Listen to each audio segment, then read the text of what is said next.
शिवसेना के प्रवक्ता है आनंद दुबे, वो भी हमारे साथ इस चर्चा में शामिल है। आनंद जी, कुल मिलाकर आप अब तक इस चर्चा में जो भी सुनते आ रहे हैं, क्या लग रहा है आपको? क्या वाकई हम लोग धर्म के नाम पर इतने ज्यादा सेंसिटिव हो गए हैं, इतने ज्यादा असहिष्णु हो गए हैं? जिस तरीके से कहा जा रहा है हर बात को जो है वो बहुत बड़ा चढ़ाकर पेश किया जाता है, या बाकी आपको लगता है कि इस मामले में जो हुआ वो गलत हुआ? प्रतिभा जी, आपको और एबीपी के सभी दर्शकों को आषाढ़ी एकादशी की हार्दिक शुभकामनाएं। देखिए, हमारा देश जो है यह आस्था और धर्म का महासागर है और इसमें माता काली का एक विशेष महत्व है। जब हमें विद्या चाहिए होता है, हम माँ शारदा की पूजा करते हैं। हमें धन चाहिए होता है, हम माँ लक्ष्मी की पूजा करते हैं।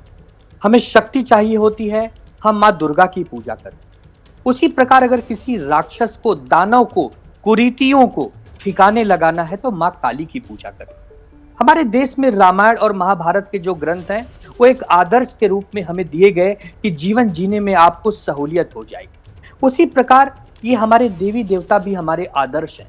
अगर कोई फ्रंट पेज पर, कोई स्क्रीन पर इनकी तस्वीर के साथ छेड़छाड़ करे, इन पर कोई एक ऐसी फिल्म बनाए जो अशोभनीय है, जो मैच नहीं कर रहा उनके कैरेक्टर से, तो प्रतिभा जी ये बहुत ही दुर्भाग्यपूर्ण है। और देखिए, इसमें राजनीति तो होनी ही नहीं चाहिए।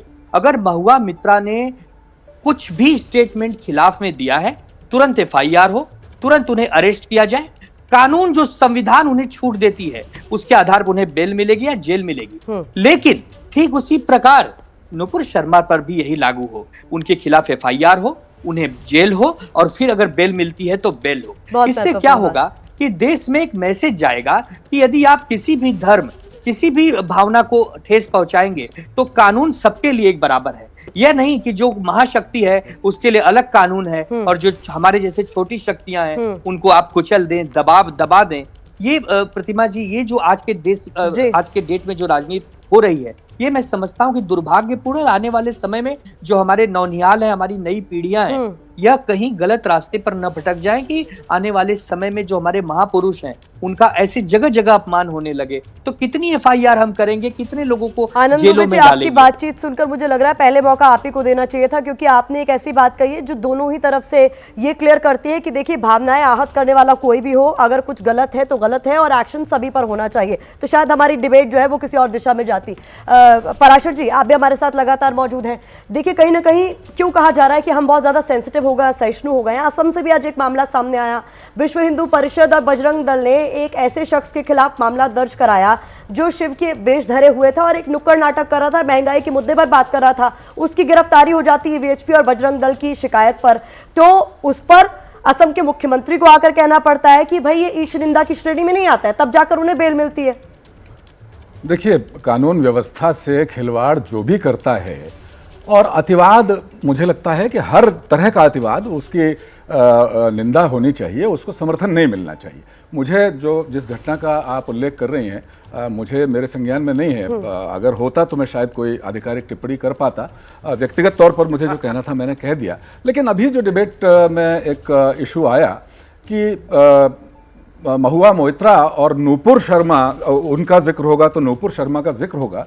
मैं नूपुर शर्मा के किसी बयान के साथ नहीं खड़ा हूं, लेकिन एक बात मैं ज़रूर कहना चाहूँगा कि दोनों मामलों में एक बुनियादी फ़र्क है। नूपुर शर्मा ने जो बोला वो एक धार्मिक साहित्य का हिस्सा है और जाकिर नाइक समेत बहुत सारे लोग उस चीज़ को बोल चुके हैं। और जबकि टीएमसी सांसद ने जो बोला, महुआ मोइत्रा ने, वो किसी भी हिंदू धार्मिक साहित्य का हिस्सा नहीं है, लिखित हिस्सा नहीं। तो ये एक बुनियादी अंतर है। तो इसी से लगता है कि वो हिंदू माइथोलॉजिकल जो आस्था है उसके प्रति नहीं है। जो मैंने शुरुआत में कहा, यह केवल और केवल विशुद्ध वोट बैंक की राजनीति है और केवल मुस्लिम तुष्टीकरण की राजनीति है। तो कहीं ना कहीं आपने ये कह दिया ना कि जो नुपुर ने कहा वो सही, जो महुआ ने कहा वो गलत। वो तो देखिए, सीआरपीसी आईपीसी के तहत उस पर जांच होगी और जो भी भावनाएं आहत होने का सवाल, भावनाएं आहत करने का है ना। मैं दोनों भी आप कह रहे हैं उससे अगर किसी की भावनाएं आहत हो रही हैं और उस पर फिर विरोध हो रहा है तो आप एक को सही एक को गलत कैसे ठहराएंगे? अरे यहाँ तो एफआईआर हो चुकी, भारतीय जनता पार्टी कह रही है कि उन्होंने निलंबित कर दिया। पे भी बहुत सारे मामले दर्ज हुए हैं, कैसी बात कर रहे हैं? ठीक है, इस पर इनके उस पर हम टिप्पणी क्या करें? महुआ पर पूरे देश भर में आपकी जानकारी के लिए 50 से ज्यादा एफआईआर दर्ज है।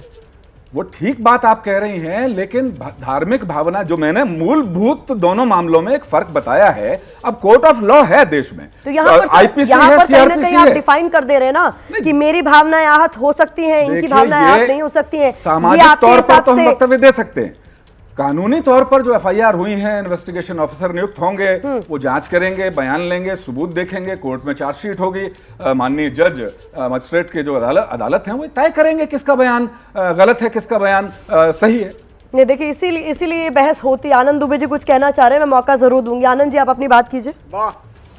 मैं कह रहा था कि जब भी मैं प्रोफेसर साहब को सुन रहा था, वो कह रहे थे कि जाकिर हुसैन ने कहा और किसी धर्मगुरु ने। अरे भाई, अगर किसी व्यक्ति ने किसी की भावना भड़काने के लिए अगर कोई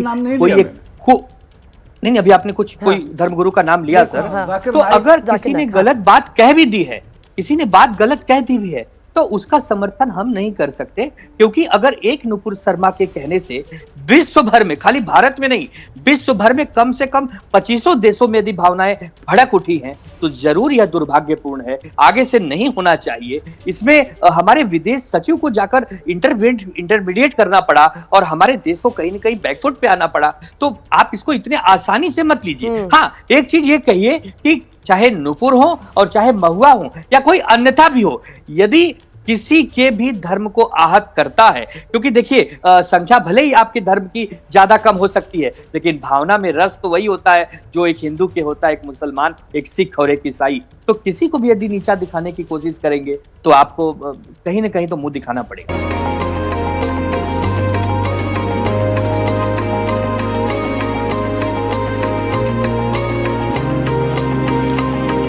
वो बहुत दूर है।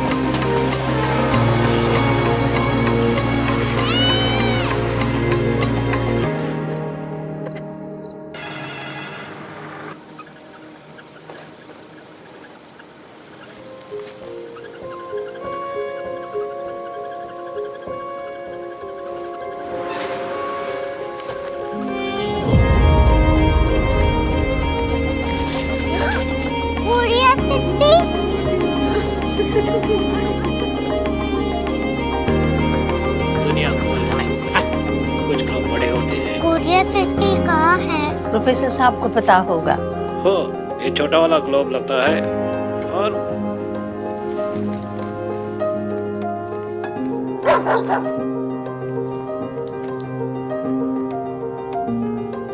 पता नहीं, मेरी बेटी से जाके मिल लो, शायद उसे मालूम हो।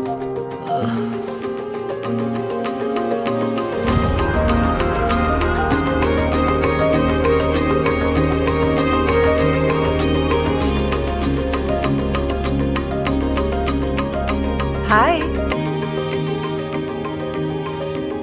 बाबा ने भेजा है। Come here. Korea city. Korea city नहीं, क्यूरियोसिटी। वो क्या? That's what brought you here? जो तुम्हें यहाँ तक ले आया। क्यूरियोसिटी।